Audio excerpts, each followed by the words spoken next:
Hello everyone.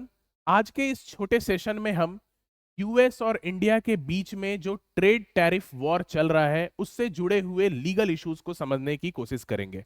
तो पहले थोड़ा इसका बैकग्राउंड समझते हैं। तो जैसा हमें पता है कि यूनाइटेड स्टेट्स ने इंडिया के इंपोर्ट्स के ऊपर 50% टैरिफ इंपोज कर दिया है और कारण यह बताया है कि इंडिया रशिया से बहुत ही लार्ज क्वांटिटी में जो ऑयल ट्रेड करता है उससे इंडिया रशिया के यूक्रेन वॉर को इनडायरेक्टली सपोर्ट कर रहा है, जो कि एक बहुत ही बेतुका कारण है। तो अब ये समझने की कोशिश करते हैं कि ये जो 50% टैरिफ इंडियन इंपोर्ट्स पे लगाया गया है इसका असर क्या होगा। इसका असर यह होगा कि इंडियन प्रोडक्ट्स यूनाइटेड स्टेट्स में काफी एक्सपेंसिव हो जाएंगे, जिसके कारण वहां पे इनका डिमांड काफी कम हो जाएगा और इसका का पूरा प्रभाव इंडियन एक्सपोर्टर्स पे पड़ेगा, जो कि एक बहुत ही major market share United States में लूज कर देंगे।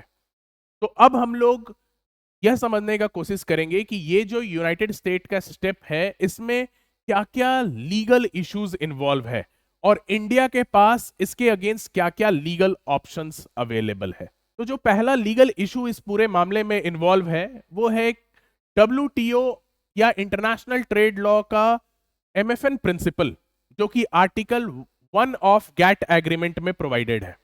इस एमएफएन प्रिंसिपल के अकॉर्डिंग हर डब्ल्यूटीओ मेंबर को इक्वल ट्रीटमेंट मिलना है, किसी भी मेंबर के अगेंस्ट डिस्क्रिमिनेटरी ट्रेड प्रैक्टिस नहीं करना है, और ये जो स्टेप है यूनाइटेड स्टेट्स का 50% टैरिफ इंपोज करने का सेलेक्टिवली केवल इंडिया के लिए, ये कंप्लीटली एक डिस्क्रिमिनेटरी ट्रेड प्रैक्टिस है जो कि इस एमएफएन प्रिंसिपल को वायलेट करता है।